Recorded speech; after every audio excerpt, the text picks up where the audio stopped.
ನೋಡಿ, ಪರಮ ಪೂಜ್ಯ ಪ್ರಸನ್ನಾಥ ಸ್ವಾಮೀಜಿಯವರು ಗುರೂಜಿಯವರ ಗದಿಗೆ ಮುಂದೆ ಕುಳಿತುಕೊಂಡು ಅದೇ ಗುರುಪೂರ್ಣಿಮೆಯಲ್ಲಿ ಪೂಜೆ ಮಾಡ್ತಾಯಿದ್ದಾರೆ. ಅವ್ರನ್ನ ಒಂದು ಪ್ರಶ್ನೆ ಕೇಳಿ, ಪ್ರಸನ್ನಾಥ ಸ್ವಾಮೀಜಿಯವರೇ, ನೀವು ಗುರುಗಳ ಆದೇಶದಂತೆ ನಡೀತಿದ್ದೀರಾ, ಗುರುಗಳ ಇಚ್ಛೆಯಂತೆ ನಡೀತಿದ್ದೀರಾ, ಗುರುಗಳ ಸಂಕಲ್ಪದಂತೆ ನಡೀತಿದ್ದೀರಾ, ಗುರುಗಳ ಆಸೆಯಂತೆ ನಡೀತಿದ್ದೀರಾ ಹೇಳಿ ಅಂತ ಕೇಳಿ.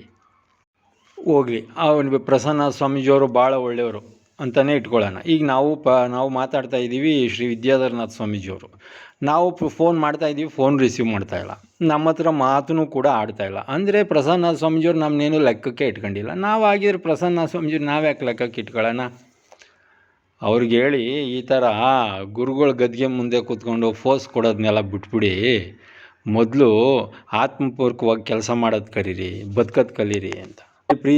ಪ್ರೀತಿ ವಿಶ್ವಾಸದಿಂದ ಗೌರವದಿಂದ ಮಾತಾಡಿದರೆ ಆಗಲ್ಲ. ಹೀಗೆ ವಿಚಾರಗಳನ್ನ ಚರ್ಚೆ ಮಾಡಿದರೆ ನಮಗೂ ಕೂಡ ಒಂಥರ ಸಮಾಧಾನ ಆಗ್ತಿತ್ತು. ಈ ರೀತಿ ಇದೆಯಪ್ಪ ಅಂತ ನಾವು ಕೂಡ ತಿಳ್ಕೊತಿದ್ವಿ.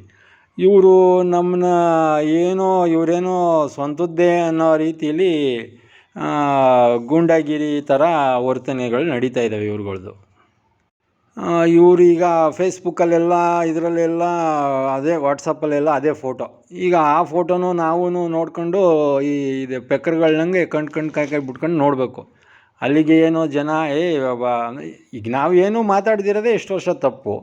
ಈಗ ನಾವು ಆಗ ಜನಗಳಿಗೆ ಇವ್ರಿಗೆ ಬೇಕಾದ ಹಾಗೆ ಬಿಲ್ಡಪ್ ಕೊಟ್ಕೊಳ್ಳೋದು, ಆ ಥರ ಫೋಟೋಗಳು ಹಾಕಿ. ಅಯ್ಯೋ, ವೇದಿಕೆ ಮೇಲಂತೂ ನೋಡ್ಬೇಕು, ಅವ್ರ ಸ್ಪೀಚು ಭಾಳ ಸೊಗಸಾಗಿರ್ತದೆ. ಈಗ ಅವ್ರು ಕೇಳಿದ್ರೆ ಹೇಳ್ಬೋದು ಬಹುಶಃ, ವಿದ್ಯಾಧರ ಸ್ವಾಮಿಗಳಿಗೆಲ್ಲ ಹೇಳ್ತಾವ್ರಲ್ಲ, ಏನು ಸ್ವಾಮೀಜಿ ಅಂತ ಕೇಳಿದ್ರೆ, ಇಲ್ಲ ಅವ್ರು ಸರಿ ಇಲ್ಲ ಹೀಗೆ ಅಂತ ಹೇಳ್ಬೋದು. ಸರಿ, ಸಂತೋಷ. ಅದನ್ನೇ ಆಲ್ ಇಂಡಿಯಾ ಪ್ರೆಸ್ ಮೀಟ್ ಲೈವಲ್ಲಿ ಹೇಳ್ರಿ ಅಂತ ನಾವು ಹೇಳ್ತಾನೆ ಇದ್ದೀವಲ್ಲ. ಆಗಲೇ 2.5 ವರ್ಷ ಆಯ್ತಪ್ಪ ಈ ಮಾತು ಹೇಳೋದೇ ಅದೇ ಮಾತನ್ನು ಅಲ್ಲಿ ಹೇಳೋದಕ್ಕೆ ಕಷ್ಟನ ಅವ್ರಿಗೆ ಆಲ್ ಇಂಡಿಯಾ ಪ್ರೆಸ್ ಮೀಟಲ್ಲಿ? ಅದು ಬಿಟ್ಬಿಟ್ಟು ಅದೆಲ್ಲೋ ಕೂತ್ಕೊಂಡು ಆಮೇಲೆ ಯಾರೋ ಕೇಳಿದ್ರೆ ಅವ್ರಿಗೆ ಹೇಳೋದು. ಇವೆಲ್ಲ ಮೊದಲು ಬಿಟ್ಟು ಬೇರೆಯವ್ರನ್ನ ಸಾಯಿಸೋದು, ಬೇರೆಯವ್ರನ್ನ ಅಪಪ್ರಚಾರ ಮಾಡಿಬಿಟ್ಟು ಅನ್ನ ತಿನ್ಕೊಂಡು ಬದುಕೋದನ್ನ ಮೊದಲು ಬಿಡಿ. ಇವತ್ತು 23 ಜುಲೈ 2024 ಇಸ್ವಿ. ನೋಡಿ, ಇವತ್ತುವರೆಗೂ ಏನೂ ಮಾತಿಲ್ಲ, ಸದ್ದಿಲ್ಲ, ಏನೇ ಒಂದು ವಿಚಾರ ಹೇಳ್ತಾ ಇಲ್ಲ. ಇನ್ನು ಒಳಗಡೆನೇ ಅದೇನೇನು ನಮ್ಮ ಮೇಲೆ ಅಪಪ್ರಚಾರ ಮಾಡ್ಕೊಂಡಿದ್ದಾರೋ ಅದಂತೂ ಗೊತ್ತಾಗ್ತಾ ಇಲ್ಲ. ಇನ್ನೇ ನಮ್ಮ ಬೆನ್ನಿಂದ ಇನ್ನೆಷ್ಟು ಹೇಳ್ಕೊಂಡು ಇವ್ರು ಸೈಲೆಂಟಾಗಿರೋದು ನೋಡಿದ್ರೆ ಏನಾದರೂ ಒಳಗಡೆನೇ ತಂತ್ರಗಾರಿಕೆ ಮಾಡ್ತಾ ಇರ್ತಾರೆ. ಅದರಲ್ಲಿ ನಿಪುಣರು ಇದ್ದಾರೆ ಇವರು. ಇಷ್ಟು ವರ್ಷ ಮಾಡ್ಕೊಂಬಂದಿರೋದೇ ಅದೇ ಥರ. ಇನ್ನು ಈಗ ನಮ್ಮ ಹತ್ರ ಏನು ಮಾತಾಡ್ತಾ ಇಲ್ಲ, ಏನು ಹೇಳ್ತಾ ಇಲ್ಲ ಅಂದರೆ ಇವರು ಒಳಗಡೆ ಮಾಡೋದೇ ಕುಯುಕ್ತಿ ಅನ್ನೋದ್ರಲ್ಲಿ ನಮಗೆ ಗೊತ್ತಿದೆ. ಈಗ ನಮ್ಮ ಹತ್ರ ಮಾತಾಡ್ತಿದ್ದೆ, ನಾವು ಅದನ್ನೇ ಹೇಳ್ತಿದ್ವಿ ನಿಮ್ಮೆಲ್ಲರಿಗೂ.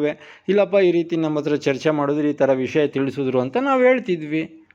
ಇವರೇನು ಮಾತಾಡ್ತೇನೆ ಇಲ್ಲ, ಸದ್ಯ ಇಲ್ವಲ್ಲ ಪಾರ್ಟಿಗಳು. ಸೈಲೆಂಟಾಗಿ ನಮ್ಮನ್ನ ಮುಗಿಸೋದಕ್ಕೆ ನಮ್ಮ ಮೇಲೆ ಸೈಲೆಂಟಾಗಿ ಅಪಪ್ರಚಾರ ಮಾಡ್ಕೊಂಡೇ ಜೀವನ ಮಾಡ್ತಾವ್ರೆ.